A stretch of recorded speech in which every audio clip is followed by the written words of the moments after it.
Mais ceux qui comptent sur l'Éternel renouvellent leur force. Ils prennent leur envol comme de jeunes aigles. Sans se lasser, ils courent, ils marchent en avant et ne s'épuisent pas.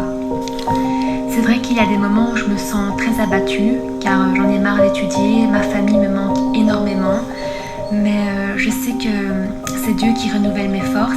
Et ce que j'aime aussi dans ce passage, c'est l'image de l'aigle. Pour moi, l'aigle, c'est vraiment un animal libre, fort et courageux. Et je sais que quand je sortirai de ce confinement, j'en sortirai beaucoup plus forte et avec plus de ferveur qu'avant. Et au verset 1 du chapitre qui suit, la voici cette parole si belle qui dit de garder le silence encore un peu de temps. Dieu dit, gardez le silence pour m'écouter et reprenez courage, avancez et parlez. Puis il dit dans cette parole si singulière, si personnelle, n'aie pas peur, je suis avec toi, ne regarde pas autour de toi avec inquiétude, ton Dieu c'est moi, je te rends fort, je te tiens dans ma main.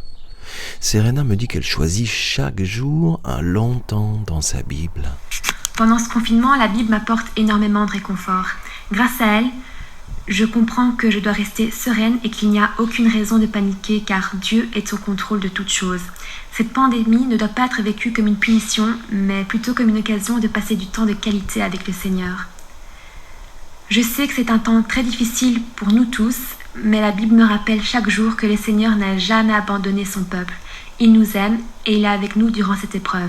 On lit la promesse, elle nous pose en nous-mêmes, elle nous questionne et nous nourrit. Mais Serena me parle aussi de ces moments où on sent bien qu'on est fragile au fond, ce sentiment troublant que quelque chose nous échappe.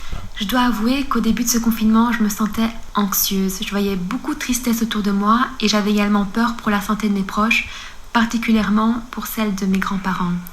Mais j'ai décidé de vivre ce confinement comme l'occasion de revenir à l'essentiel qui est Jésus. Je passe beaucoup plus de temps dans la prière, j'aime l'occasion de prier avec mes parents en famille, c'est vraiment chouette. Je lis la Bible quotidiennement et j'écoute beaucoup de louanges en ce moment. Le reste du temps, je cuisine, je me promène car j'ai la chance de vivre à la campagne et j'étudie pour les examens. C'est vraiment pas agréable du tout d'étudier pendant une période comme celle-ci, mais encore une fois, je sens vraiment la présence de Dieu à mes côtés et je sens que c'est vraiment lui qui me donne la motivation pour étudier. Je sais que si je garde mes yeux fixés sur lui, tout ira bien. Le nom de Dieu est un verbe être conjugué à tous les temps. Un nom qui sème en son cœur même pour chacun de nous une somme de ce qui a été, une mémoire du présent que nous vivons et aussi tout à la fois la pérennité d'un horizon pour ce que nous deviendrons. Il a été, il est et sera. Cet infini de Dieu dessine en notre âme une ligne du temps de permanence et de stabilité. J'échange quelques vocaux avec Serena qui s'inquiète soudain parce que ce verset d'Ésaïe qui lui parle tant a déjà été choisi par quelqu'un d'autre. Je m'en souviens et je lui dis que ce n'est rien, que ce qui est précieux à entendre, c'est que ce verset l'encourage et l'inspire. Puis, je lui envoie une photo et je lui demande de réagir. Sur la photo, on voit le visage d'une femme, plus très jeune, mais on ne sait pas. Sous ses yeux, un de ces masques vert bleu auxquels on ne s'habitue pas. Elle est derrière une vitre sur laquelle se reflète le ciel et un arbre et les toits alentour. Son regard se perd dans une émotion lointaine et incertaine. Serena très vite me répond et voici sa réaction. J'aimerais dire à toutes les personnes qui se sentent découragées et abattues à cause de cette situation de garder espoir parce que n'oublions pas en qui nous croyons. Nous croyons dans le Dieu de l'espérance. Il est vrai que nous ne savons pas jusque quand ce virus fera partie de notre quotidien. On devra probablement adapter notre nouveau mode de vie avec ces mesures liées au virus, donc porter des masques, des gants, respecter une distance de sécurité. Mais en tout cas, placez votre avenir dans les mains du Seigneur parce qu'il est là et cette épreuve prendra fin bientôt. Elle a raison. Celui qui est avec nous est aussi celui qui sera avec nous. Et mettre son espérance en lui, c'est trouver des ressources en nous que l'on ne pensait pas trouver.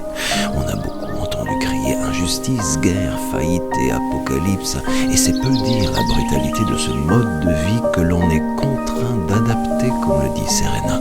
Mais franchement, ne s'agit-il pas surtout de l'opportunité inédite d'un changement de paradigme et de comportement, ce à quoi le geste et la parole de Jésus nous ont déjà 1000 fois invités?